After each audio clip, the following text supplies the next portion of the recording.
has reduced arable land around the Christian communities of Tur Abdin to wasteland. Fortunately, today the Republic of Turkey has distanced itself from the Ottoman policy of yesteryear.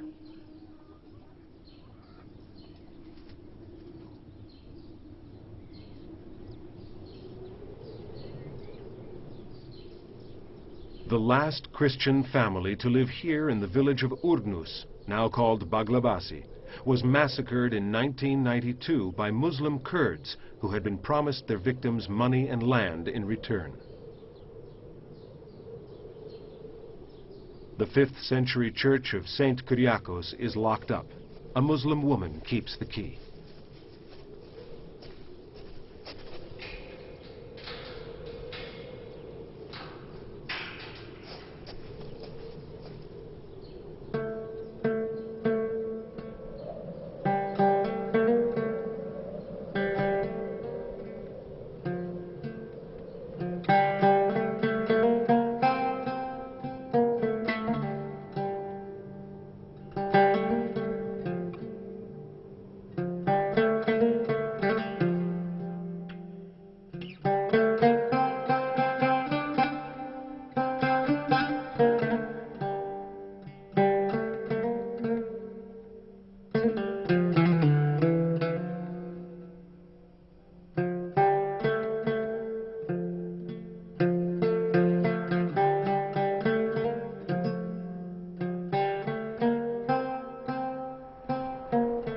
Near the village of Salah is the small 5th century monastery of St. Jacob, staffed by 3 monks and 2 nuns.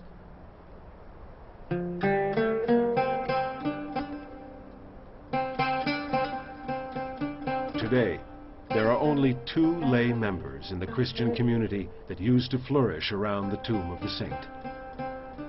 We can't help but compare the decline of the Christian presence with the ruins not far from the monastery of the Persian temple of Heracles that date back long before the coming of Christ.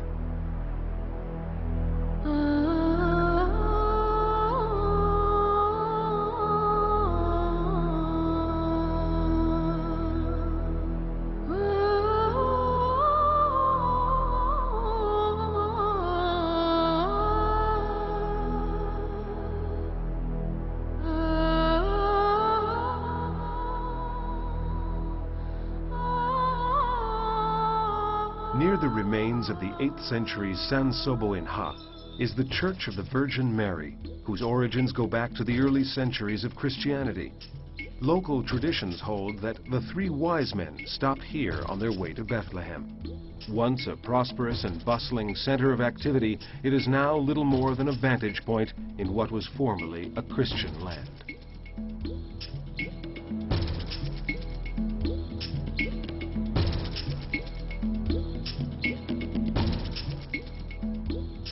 Ainvardo was founded, like most places in the area, before the coming of Christ.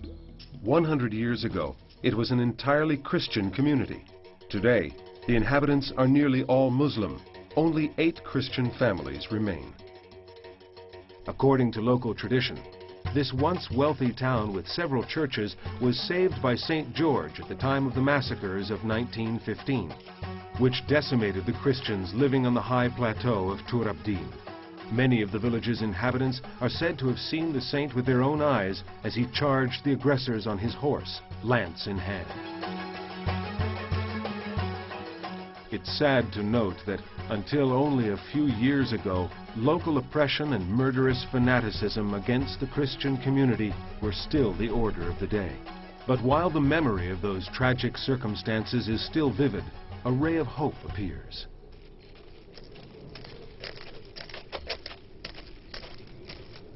A few Christians have decided to remain here, stubbornly eking out a precarious living in the firm belief that centuries of violence and murder belong definitively in the past.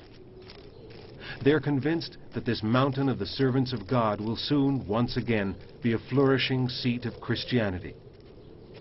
They contribute to this dream by sending their children every day to the monastery to learn the language of their ancestors.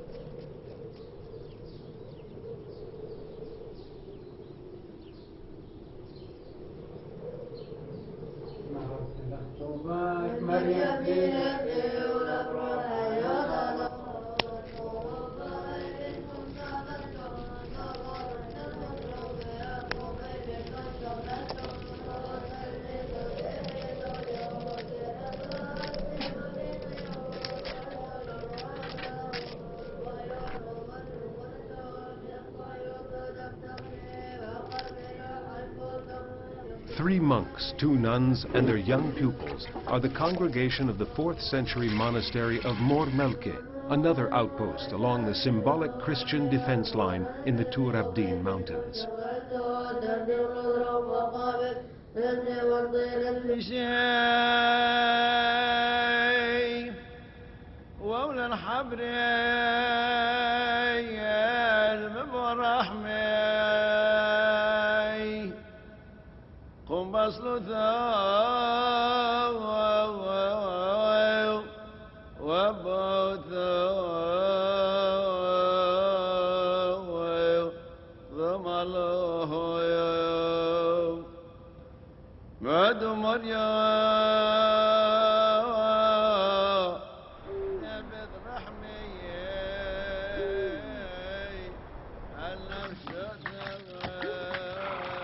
Working the fields and tending the few domestic animals takes up much of the time of those who live in the surviving Syrian Orthodox monasteries.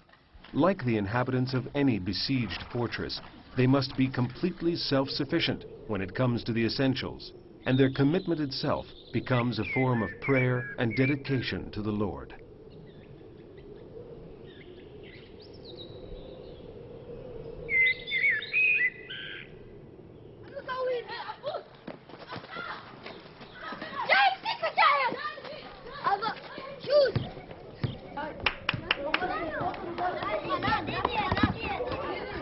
How many young martyrs have died here? But today, perhaps more than anywhere else, these children offer hope for tomorrow.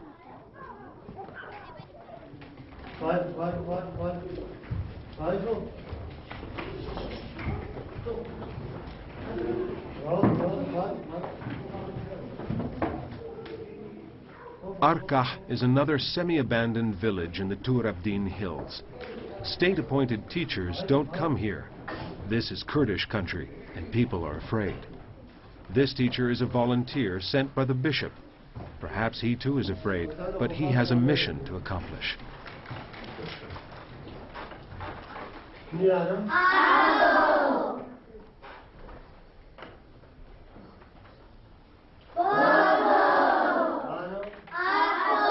The children are learning their language. They know that when they grow up, their mission will be to pass it on to future generations.